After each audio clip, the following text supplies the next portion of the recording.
ഈശോയിൽ ഏറ്റവും സ്നേഹമുള്ളവരെ, കുരിശ് യാത്ര മുന്നോട്ട് നീങ്ങുന്നു. ഇടയ്ക്ക് സങ്കടകരമായ ഒരു കൂടിക്കാഴ്ച. അവിടുത്തെ മാതാവ് ഓടിയെത്തുന്നു. കുരിശ് യാത്രയിൽ യേശുവിനെ അനുഗമിച്ച അമ്മ യേശുവിൻ്റെ രക്ഷാകര ദൗത്യത്തിൽ കൂടെ നിന്നവളാണ്. യേശുവിനോടൊത്ത് അവൻ്റെ ജനനം മുതൽ, അല്ലെങ്കിൽ ഒരു പടി കൂടി മുൻപോട്ട് അവനെ ഗർഭം ധരിച്ച അന്നു മുതൽ കാൽവരിയിലെ മരക്കുരിശ് വരെ നിശബ്ദയായി തീർത്ഥാടനം നടത്തിയവളാണ്. അമ്മയുടെ സാന്നിധ്യം ഏറെ കർത്താവിന് ശക്തി നൽകിയിട്ടുണ്ട് എന്നുള്ളത് വളരെ തീർച്ചയുള്ള കാര്യം തന്നെയാണ്. കവിഞ്ഞൊഴുകുന്ന 4 കണ്ണുകൾ, വിങ്ങിപ്പൊട്ടുന്ന 2 ഹൃദയങ്ങൾ. അമ്മയും മകനും സംസാരിക്കുന്നില്ല. ഇനിയും ഒരു വാക്കുപോലും സംസാരിക്കാതെ അവരുടെ കണ്ണുകൾ പറഞ്ഞതെന്താണ്? യേശുവിൻ്റെ രക്ഷാകര പദ്ധതികളോട് ചേർന്ന് നിന്ന് അമ്മ പ്രവർത്തിച്ചപ്പോൾ അവനേറെ ധൈര്യം പകർന്നു കൊടുത്ത വാക്കുകളായിരിക്കാം ആ കണ്ണുകളിലൂടെ അവർ പറഞ്ഞത്. ദൈവത്തിൻ്റെ പദ്ധതികളെ പൂർണ്ണ ബോധ്യത്തോടും പൂർണ്ണ മനസ്സോടും കൂടി ഒരു പുത്രനടുത്ത വാത്സല്യത്തോടു കൂടി സ്വീകരിക്കാനായിരിക്കും അമ്മ പറഞ്ഞു കൊടുത്തത്. ഒരിക്കലും കാലിടറാതെ, വഴിതെറ്റാതെ അമ്മയുടെ സാന്നിധ്യം എപ്പോഴും കൂടെയെന്നൊന്ന് ഉറപ്പ് നൽകിക്കൊണ്ട് ആ അമ്മ മകനെ പിന്താങ്ങുകയായിരുന്നു. ഒരിക്കലും അമ്മ മകനെ അവൻ്റെ പീഡാനുഭവത്തിൻ്റെ വഴികളിൽ പിന്തിരിപ്പിച്ചില്ല. അമ്മ ഒത്തിരിയധികം വേദനിച്ചിട്ടുണ്ടാവും. അമ്മയുടെ ഹൃദയം തരളിതമായിട്ടുണ്ടാവും. അമ്മ ഹൃദയം ആർദ്രതയോടെ അവൻ്റെ സന്നിധിയിലേക്ക് ഉയർത്തിയിട്ടുണ്ടാവും.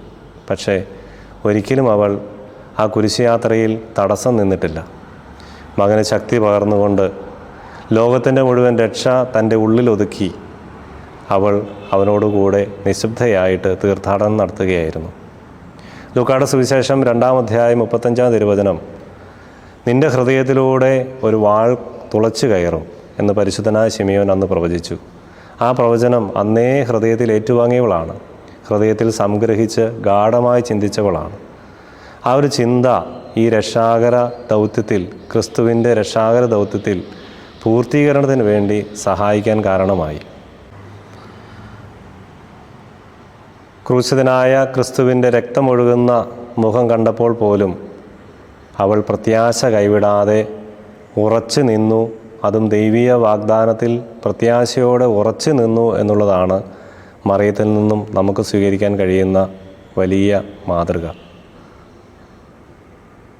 കുരിശിൽ കിടന്നുകൊണ്ട് ഈശോ അവളുടെ മുഖത്തേക്ക് നോക്കി പറഞ്ഞു, ഇതാ നിൻ്റെ മകൻ, ഇതാ നിൻ്റെ അമ്മ.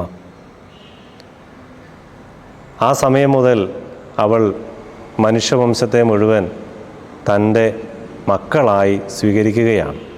തൻ്റെ ഹൃദയത്തിൽ യേശുവിന് കൊടുത്ത അതേ പ്രാധാന്യം ലോകം മുഴുവനുമുള്ള എല്ലാ മനുഷ്യരെയും അവൾ ചേർത്ത് നിർത്തി ഹൃദയത്തിൽ സ്ഥാനം കൊടുക്കുകയായിരുന്നു.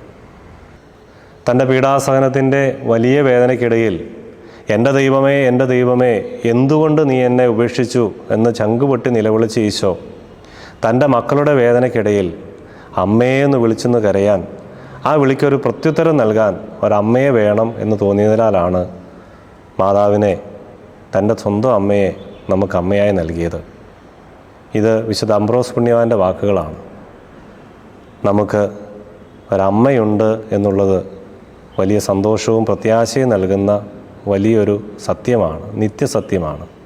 സ്വർഗത്തിൽ നമുക്കൊരമ്മയുണ്ട്. മകൻ്റെ വേദനയേറിയ സഹന വഴികളിൽ കൂടെ നിന്നവൾ, ഒരിക്കലും അതിൻ്റെ അർത്ഥതലങ്ങളെ മനസ്സിലാക്കാതെ പിന്തിരിപ്പിക്കാത്തവൾ, എപ്പോഴും സന്തോഷത്തോടുകൂടി പ്രത്യാശയോടെ വിശ്വാസത്തോടെ ദൈവിക പദ്ധതികളെ ഹൃദയത്തിൽ സ്വീകരിച്ചവൾ നമുക്കും നമ്മുടെ സ്വർഗയാത്രയിൽ കൂടെയുണ്ടാകും എന്നുള്ളത് തീർച്ചയാണ്. നമ്മുടെ സഹന വഴിയിൽ, നമ്മുടെ ബുദ്ധിമുട്ടുകളിൽ, നമ്മുടെ തകർച്ചകളിൽ, നമ്മൾ ഏറ്റവും വേദനിക്കുന്ന സമയത്ത് പോലും അമ്മയുടെ സാന്നിധ്യം നമുക്ക് ശക്തിയും പ്രത്യാശയും പകരുന്നതാണ്. അമ്മയെ നമുക്ക് കൂടെ പിടിക്കാം. അമ്മയോട് ചേർന്ന് നമുക്ക് പ്രാർത്ഥിക്കാം. ക്രൂശനായ കർത്താവിൻ്റെ തിരുമുറിവുകൾ എൻ്റെ ഹൃദയത്തിൽ പതിപ്പിച്ചുറപ്പിക്കണമേ. ആമേൻ.